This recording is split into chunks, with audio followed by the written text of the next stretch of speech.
Frequently asked questions. Fractional ownership. Fractional ownership refers to what we call DST, or Delaware Statutory Trust ownership, or Tenant-in-Common, sometimes referred to as TIC ownership. What this is the taxpayer owns a portion of a much larger building with a lot of other co-owners. Under the TIC structure, up to 35. Under the DST structure, is an unlimited number of co-owners. So the investor, instead of owning a whole building entirely, they own a interest or a slice of a much larger building. Well, what are the advantages of fractional ownership? One big advantage is the ability to exchange out of active management and into a relatively passive management situation, because the entity that puts these together, which is called a sponsor, typically takes on all the management responsibilities. So one of the big advantages is to go into relatively passive ownership structure. Some other advantages: it does give taxpayers the opportunity to exchange into institutional grade assets and buildings that they may not otherwise be able to buy at their price point. So a $50 million building that's a Class A building in a downtown San Francisco, an investor with maybe $800,000 of equity wouldn't have access to that type of building with that class of tenant. So there's definitely a benefit of being able to acquire a higher grade of building and more of an institutional grade investment. The risks. Well, there are a number of risks. I'll touch upon a few of them, and obviously it's important that taxpayers do their own due diligence. First off, at the end of the day, a taxpayer is still acquiring ownership in real estate. So all of the risks of owning real estate are still inherent. You need to study the type of asset being acquired, the geographic location, look at the tenants, look at the leases. Do the leases have rent escalators? What's the term of the leases? So evaluate it like you would any other investment property is important. Other risks. You certainly have to look at the track record and the financial wherewithal of a sponsor. These are put together by sponsors as securities. I'll have more on that in just a moment. So you've got to look at how much experience do they have putting these types of investments together.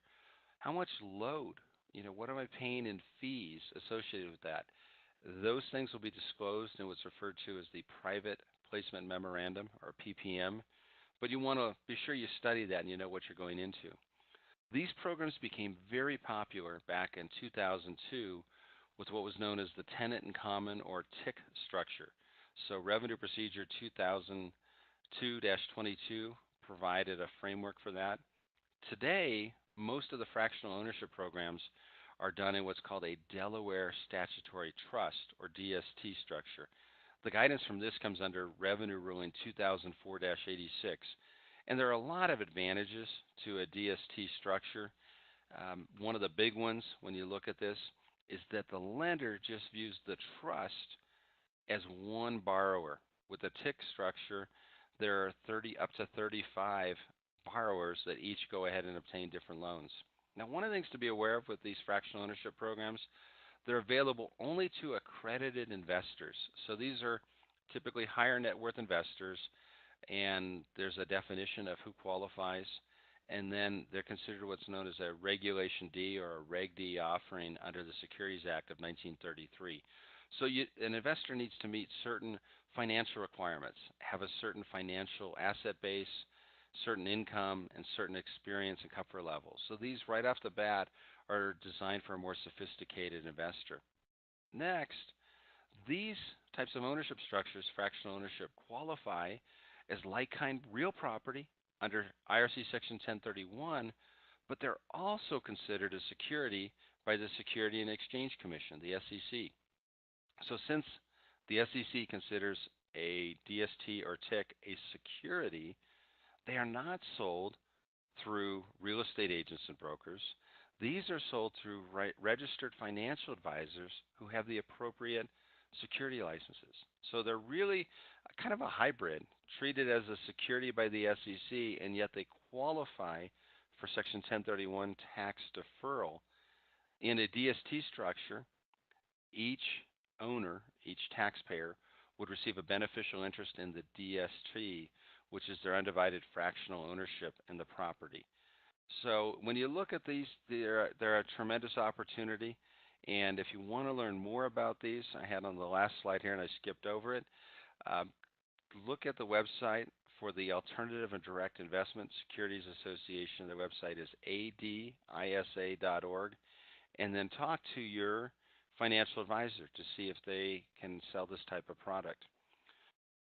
As you see on the screen here, for more information and to review your specific 1031 exchange situation, contact Asset Preservation's national headquarters in California at 800-282-1031 or our Eastern Regional Office in New York at 866-394-1031. Please read the full disclaimer, as Asset Preservation cannot provide tax or legal advice.